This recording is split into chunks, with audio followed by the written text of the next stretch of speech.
Shalom, bien-aimés en Christ, que la grâce de Dieu abonde encore sur votre vie, dans le précieux nom de notre Seigneur Jésus-Christ. Je prie au nom de notre Seigneur Jésus-Christ que la grâce te soit multipliée ce matin.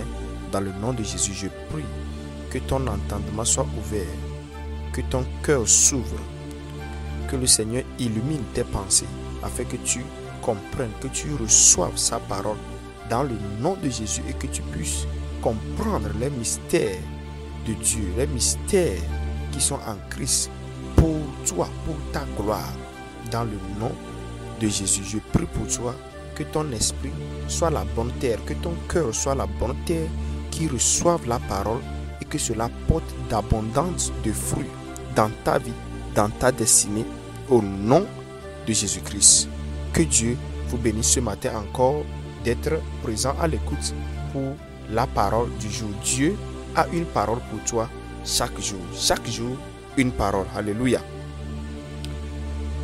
Ce matin, je veux nous amener ou bien amener notre pensée à comprendre l'importance de la parole de Dieu dans notre vie. La Bible dit dans Jean chapitre 1 à partir du premier verset: au commencement était la parole, et la parole était avec Dieu, et la parole était Dieu. Alors, il faut comprendre que si tu dis par exemple, je cherche la face de Dieu, tu ne vas jamais voir sa face physiquement. La Bible dit personne ne l'a vu et vit. Alors, ce que nous trouvons, la manière dont Dieu se révèle à une personne dans sa totalité, c'est dans sa parole. Ça aussi, c'est un mystère révélé à nous les chrétiens. Alors, même quand Dieu a décidé de venir physiquement vivre sur la terre au milieu de nous, la Bible a dit, et la parole s'est faite chair, parce que Dieu, c'est sa parole. Si tu cherches à connaître Dieu dans cette dimension, dans sa grandeur, cherche à connaître sa parole dans toutes ses dimensions et dans toute sa grandeur. La parole que tu reçois devient Dieu en toi. Ça agit exactement en toi comme cela a fait à Jésus. La parole devient chair en toi. Alors tu vas voir que toutes sortes de manifestations que tu désires, la parole le fait sortir de toi parce que maintenant la parole est en toi. C'est pour cela il nous dit dans Colossiens chapitre 3, le verset 16, que la parole de Christ habite en vous abondamment. Abondamment. Également dans Hébreux chapitre 11, le verset 3, la Bible dit, par la foi nous comprenons que le monde a été créé par la parole de Dieu. Autrement dit, il y a un pouvoir créatrice dans la parole. Si la parole de Dieu demeure en toi, tu es capable de créer et de recréer ta destinée.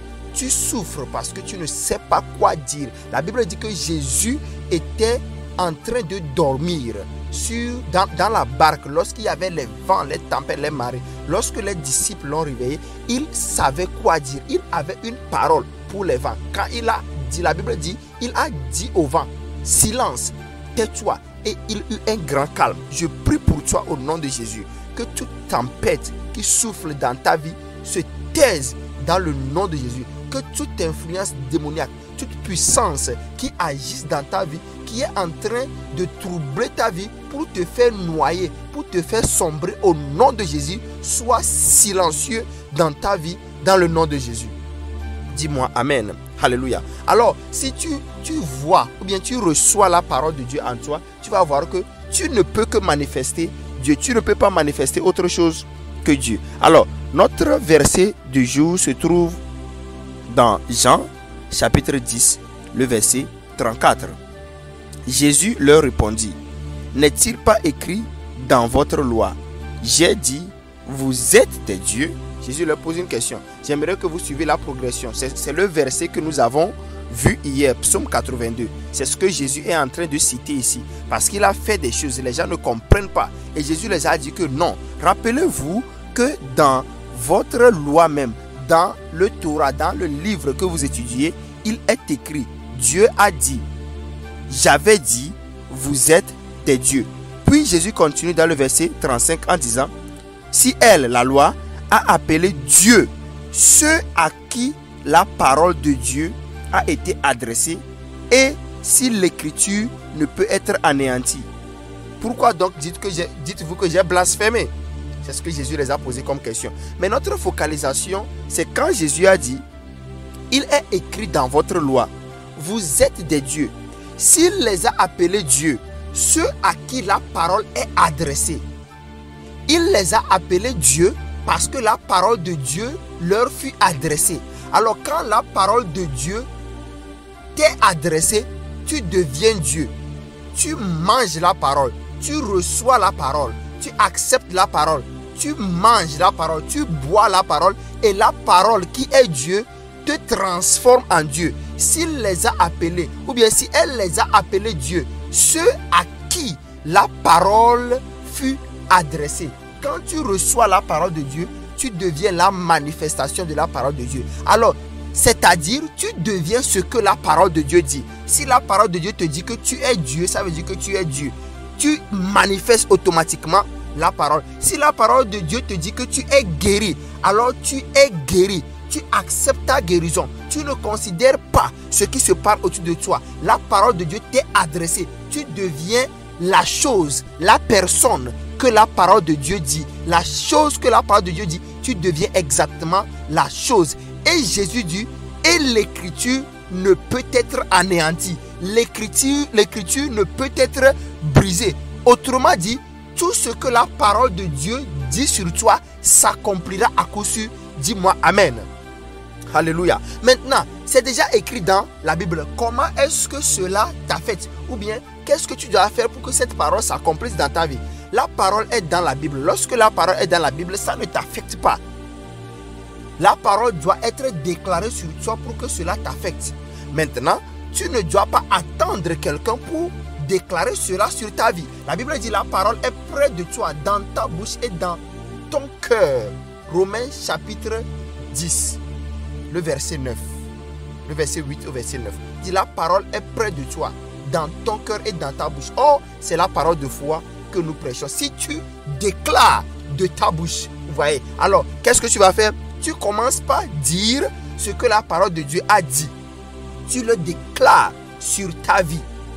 Quand tu le déclares sur ta vie, ça veut dire quoi? La parole t'est adressée. Et si la parole t'est adressée, ce que tu es en train de dire sur ta vie s'accomplira forcément, nécessairement. Pourquoi? Parce que les Écritures ne peuvent être brisées. Dis-moi Amen. Alors, si tu prends ta Bible et tu lis au nom de Jésus, ou bien toute arme forgée contre moi est sans effet. Tu dois personnaliser la parole. L'Écriture dit, toute arme forgée contre toi sera sans effet. Tu prends cette parole et tu le dis sur ta vie. Toute arme forgée contre moi est sans effet. Et tu sais quoi? Les Écritures ne peuvent pas être brisées.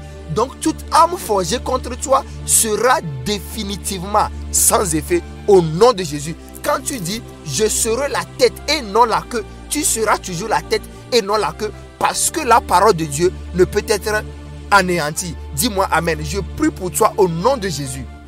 Que toute parole déclarée sur ta vie, toute prophétie déclarée sur ta vie, toute parole prononcée sur toi s'accomplisse dans le nom de Jésus. Parce que les Écritures ne peuvent être brisées. Peu importe le temps que ça va prendre. Peu importe si tu as attendu pendant longtemps. J'annonce maintenant ta saison au nom de Jésus. J'annonce une nouvelle saison dans ta vie. J'annonce au nom de Jésus. Je t'apporte la parole de Dieu. Par la parole de Dieu, je t'annonce une nouvelle saison. Commence par marcher dans ta nouvelle saison. Commence par marcher dans ta destinée. Commence par marcher dans la gloire. Dans le nom de Jésus. Dis-moi Amen. C'est une prophétie à coup sûr. La Bible dit même si elle tarde, attends-la patiemment parce qu'elle s'accomplira à coup sûr. Pourquoi? Parce que les Écritures ne peuvent être brisées. La dernière des choses que je vais vous dire avant que nous terminons, c'est quoi? Deviens le prophète de ta vie. Il dit les Écritures ne peuvent être brisées. Donc tout ce qui sera dit sur ta vie sera toujours et viendra à l'accomplissement. Alors la chose la plus intelligente à faire, c'est quoi? C'est de les déclarer sur ta vie. Il y a une chanson qu'on chante souvent. Il y a une prophétie sur ma vie. Je ne peux pas échouer. J'accomplirai quelque chose comme ça. Vous voyez, il y a une prophétie sur ta vie. Mais la prophétie est où? D'où vient la prophétie? C'est toi le prophète. C'est toi qui déclare. La Bible, cette prophétie dont on parle est dans la parole. Mais maintenant, tu dois le dire sur ta vie. Tu dis, je suis la tête et non la queue. Je suis en bonne santé au nom de Jésus. Parce que l'Écriture dit, je désire que vous prospérez et que vous soyez en bonne santé, qu'on prospère l'état de votre âme. Tu dis que je serai toujours en bonne santé. Je prospérerai dans le nom de Jésus. Je ne chouerai pas, je réussirai. Je suis la tête et non la queue. Même si je marche dans l'ombre de la vallée de la mort, je ne crains aucun mal, car il est avec moi. 1000 tombent à mes côtés, 10 000 à mes droites. Cela ne m'atteindra pas. Le soleil ne me frappera pas pendant le jour, ni la lune pendant la nuit. Quand tu déclares ces paroles sur ta vie, tout en le croyant dans ton cœur, mon frère, ma soeur, je peux t'assurer que ton succès est garanti, parce que les Écritures ne peuvent être brisées. Bien-aimé, la parole est près de toi, dans ta bouche et dans ton cœur, et c'est la parole de foi que nous déclarons. Et si cette parole est déclarée sur toi, elle est en toi Dieu, et elle fait ce qu'elle dit. Et les Écritures ne peuvent être brisées. Je prie pour toi au nom de Jésus qu'aucune écriture, aucune déclaration prophétique, aucune parole de Dieu qui est prononcée sur toi, soit par quelqu'un, soit par soi-même, ne sera jamais brisée. Cela ne sera pas volé par le diable jusqu'à ce que tu vois l'accomplissement dans le nom de Jésus. Va et prospère, marche dans la grâce, marche dans la prospérité, marche dans la puissance, marche dans la grandeur, marche sur les serpents, marche sur les scorpions. Dans le nom de Jésus, tu es de Dieu et tu as vaincu le monde, parce que celui qui est en toi est plus grand que celui qui est dans le monde. Je dis celui qui est en toi est plus grand que celui qui est dans le monde. Je dis que celui qui est en toi est plus grand que celui qui est dans le monde. Tu es plus que vainqueur dans le nom de notre Seigneur Jésus-Christ. Que Dieu vous bénisse et je vous retrouve encore la prochaine fois. C'est votre frère, le pasteur Jesper Hopeman. Shalom.